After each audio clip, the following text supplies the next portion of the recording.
And you're a dumb loser that sits in your mother's basement. Rich!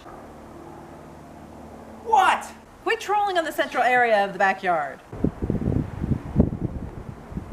Didn't have time to get to an actual park. Another video, another chance to watch more classics from my childhood. On today's agenda, I watched this one quite a bit when I was young, seeing as I owned the VHS. I know I keep bringing this up. At this point, I should have been sitting on a throne of video cassettes. And this is where I keep my DVDs! Doesn't work as well. Trolls are almost always bad. These dolls are stupid, they try to kill Harry Potter, they make you pay horrible tolls, and these... I kinda like these movies. I did a review of the second one on my channel. Like and subscribe, guys. But I gotta be honest, this was very difficult to sit through. It's overall just a really bad movie, which is upsetting because it shouldn't have been. Just about everything that happens makes absolutely no sense, and not even in a good way. One of my favorite movies is The Emperor's New Groove, and many of the things that happen in that film go against logic. Over-the-top slapstick scenes are bountiful, but many times it's so meta and makes fun of those things it works. With A Troll in Central Park, I think there was some sort of message and even an attempt at a lore, but it kinda got lost somewhere.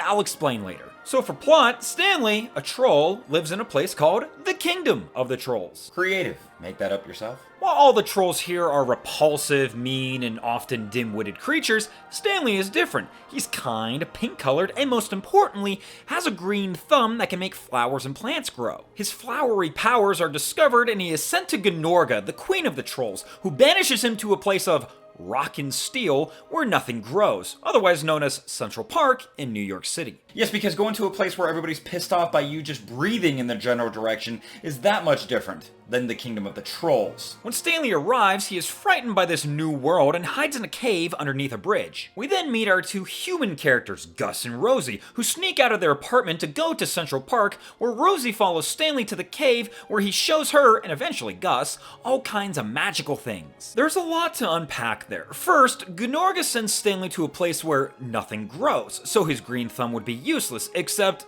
it's a park filled with green. So did Gnorga just not see that, or what? Then there's Gus, who leaves the apartment with Rosie because he wanted to play with his boat in Central Park with his parents. They try to set this up like these are massively neglectful parents, but they aren't.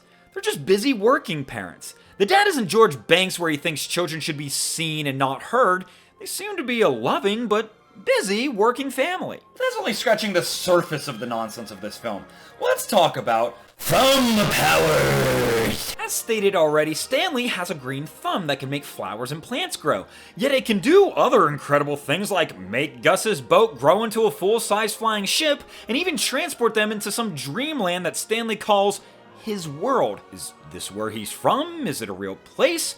Who else can see inside this dream world? We never see or hear about it again. Gnorga has a thumb as well, a purple one that turns people to stone and can apparently cast evil spells like make a child's tears flood and send a tornado to destroy all of Central Park, turning it into fucking Mad Max. And then there's the ending. I kinda wish they went the route of this was all a dream. Central Park turning into a wasteland, Gus turning into a troll, and even the trolls themselves of Stanley and Gnorga were all made up in Gus and Rosie's mind. So when they went back home, oh look, they were sleeping in their beds, everything's fixed, it was all a dream, but it's not. Stanley was real, Gnorga was real, they have the stone Stanley with them, and Gus, for whatever reason, can turn him back to normal with a newly acquired green thumb. I'd see a doctor for that, pal. So with all this insane shit happening, what were they trying to get at? I won't delve into the songs really because there were only 3 in the whole film, but the main theme called Absolutely Green gave me a hint at what they were trying to make of this movie.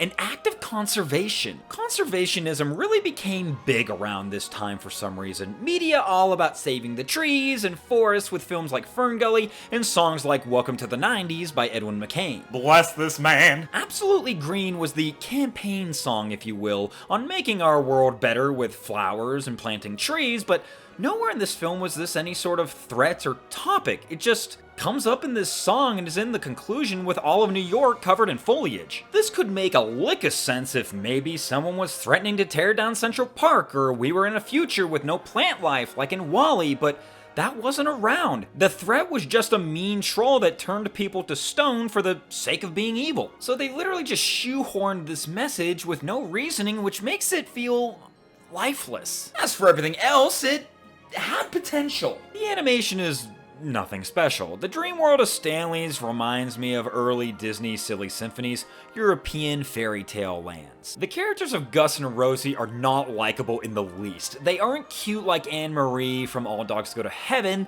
they're mostly just in the way. The hope for this movie came from the other characters though. Gunorga, voiced tremendously by Cloris Leachman, is a deliciously evil character. I love her design. She's feared, she gets the light out of pain. It's unfortunate that the powers they gave her are just so bonkers. I even like King Lort, played by Charles Nelson Riley. He's not innocent in any of this, but he's more of the laxed of the two. He reminds me of the king in Alice in Wonderland, where he's the king, but is definitely second fiddle to his over-exuberant wife. And then there's Stanley, played by Don Bluth favorite, Dom DeLuise. I've always loved DeLuise's voice in these films because the energy he brings is so much fun. His bubbly personality shines in all these characters, from his fearful cries to even times when it sounds like he's just riffing in the studio. With a better script, I probably would have enjoyed this movie because of my love for these characters, but they aren't enough to save this horrid thing. So do I recommend this one?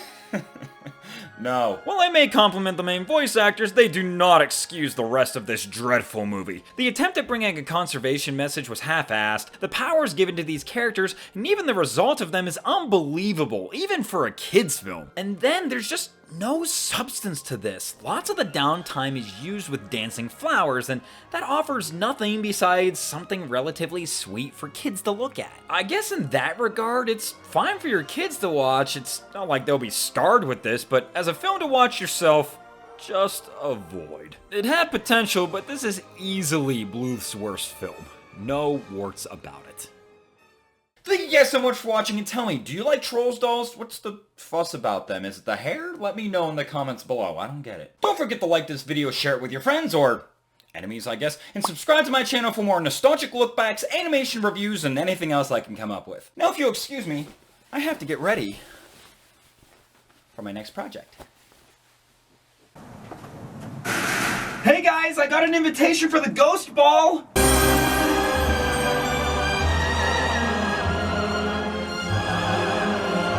Come on, guys, let me in. It's colder than Mother Russia out here.